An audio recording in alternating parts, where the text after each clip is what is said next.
नमस्कार। स्वागत है आप सभी का। तो चलिए हमेशा की तरह आज के दिन की भी शुरुआत करते हैं द स्पीकिंग ट्री के आर्टिकल के साथ। और आज हम बात करने जा रहे हैं अपने माइंड के बारे में। तो स्टार्टिंग में ऑथर बात कर रहे हैं लेट्स नो अवर माइंड। तो माइंड क्या है, तो उसके बारे में रिसर्च है, तो उसके बारे में यहाँ पर चर्चा की गई है। तो सबको पता है कि हमारे पास एक बॉडी होती है, एक मन होता है और एक आत्मा होती है, सोल होती है। तो इन तीनों चीज़ों के बारे में आमतौर पर चर्चा होती रहती है अलग अलग लेवल पर। तो हम बहुत कुछ जानते हैं हमारी ह्यूमन बॉडी के बारे में, तो इसलिए हम धन्यवाद देते हैं जो हमारी मॉडर्न साइंस है उसको, कि उनकी तरक्की के वजह से ही, उनकी रिसर्च की वजह से ही ह्यूमन बॉडी पे जो रिसर्चेस हुई हैं तो उसका फ़ायदा जो है आज हम उठा रहे हैं।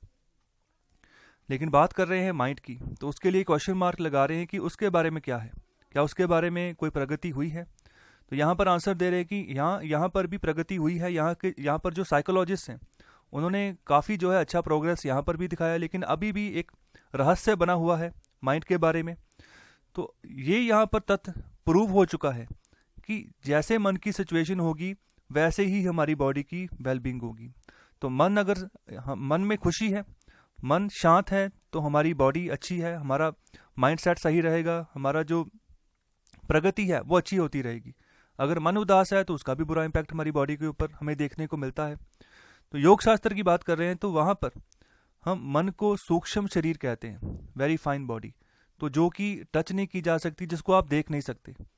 एक होता है अस्थूल शरीर जिसको आप देख सकते हो, जैसे हमारी ह्यूमन बॉडी है उसको हम अस्थूल शरीर बोलते हैं। और उसी अस्थूल शरीर के अंदर जो माइंड यहाँ पर टिका होता है उसको हम सूक्ष्म शरीर कहते हैं।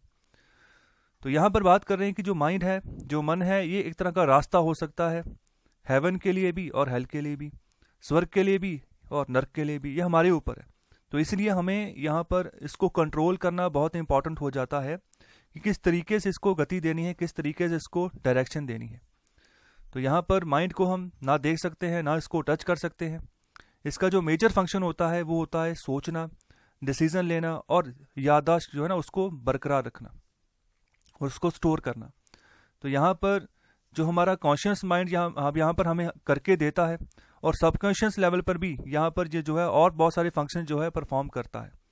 तो दो तरह के माइंड की भी हम बात करते हैं, सबकॉन्शियस माइंड और कॉन्शियस माइंड। कॉन्शियस माइंड जो हमारी, जब हम डेली लाइफ में जब विचरते हैं तो उस समय जो माइंड बात करता है कॉन्शियस है, आप चेतन है पूरे।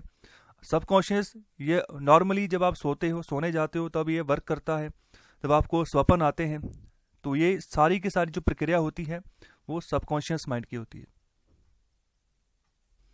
और आगे बात कर रहे हैं, हमें अवेयर रहना चाहिए कि हम माइंड नहीं है, हम आत्मा है, हम सोल है, जिसका कि हम परमात्मा के साथ हमने यहाँ पर उसको जोड़ना है। तो यहाँ पर बात कर रहे हैं कि जो हमारी आत्मा है वही हमारी फिजिकल बॉडी और माइंड को जो है प्रोसेस करती है। जैसे एक प्रोसेसर होता है, वो कंप्यूटर को चलाता है, उसको असिस्ट करता है, वैसे ही हमारी आत्मा प्रोसेस करती है हमारी फिजिकल बॉडी को और हमारे मन को।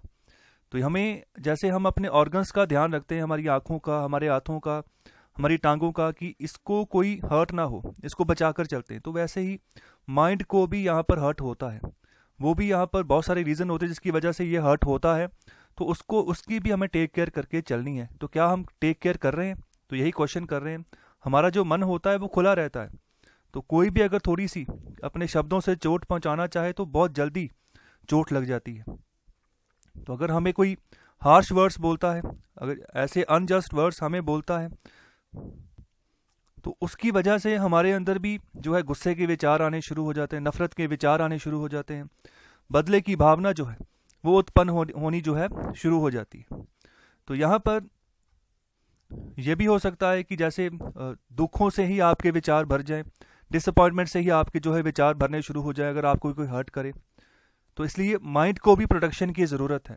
तो इसको भी हमें हील करने की ज़रूरत है। जैसे ज़ख्म होता है, कोई चोट लगती है तो उसको हील करते हैं, उसको सफाई करते हैं उसकी, फिर उसमें जो दवाई होती है दवाई लगाते हैं। तो वैसे माइंड को भी हील करने की ज़रूरत रहती है डेली बेसिस पे। तो हमें क्या करना है, सब कुछ एक्सेप्ट करना है, फिर बाद में जो सही एक्शन है वो लेना है, और फिर बाद में भूल जाना है और माफ़ कर देना है। ये जो हैबिट है इसको अपनाना पड़ेगा अगर माइंड को सही रखना है। अगर माइंड में बर्डन बढ़ता गया तो फिर वो हमारे लिए ठीक नहीं है, हमारी वेलबींग के लिए ठीक नहीं है। तो मन, मतलब जो चीज़ है वो उसको अगर आपको कोई हर्ट कर रहा है तो उसको समझो पहले बात को, ठीक है। जहाँ पर भी आपको बात सही लगी है उसको अपनाओ, दूसरी को छोड़ दो, और जो भी आपको गलत कह रहा है उसको माफ़ करो और उसको भूल जाओ। तो ये बिल्कुल सही तरीका है। तो यहाँ पर जो भाग दूसरा है भगवत गीता का, तो वहाँ पर श्री कृष्ण जी भी बताते हैं, वहाँ पर वो बात कर रहे हैं किसी भी पर्सन के बारे में जो यहाँ पर बैलेंस बनाकर चलता है हर एक सर्कमस्टांसेस में। तो यहाँ पर उसको बोल रहे हैं स्थिता प्रजन्य, ओके। तो यहाँ पर ये बात उनको, ये पर्सन को नाम दिया गया है। तो वो ना तो यहाँ पर उसको कोई यहाँ पर मुनाफे की चिंता होती है और ना ही किसी हानि की, तो उसको कोई भी चीज़ अफेक्ट नहीं करती है। तो ऐसे पर्सन ही अपनी ज़िंदगी की जो यहाँ पर कश्ती होती है उसको सही तरीके से सेल कर सकते हैं और बहुत बढ़िया बढ़िया चीज़ें जो है अपने ज़िंदगी में वो अचीव कर सकते हैं आने वाले समय में।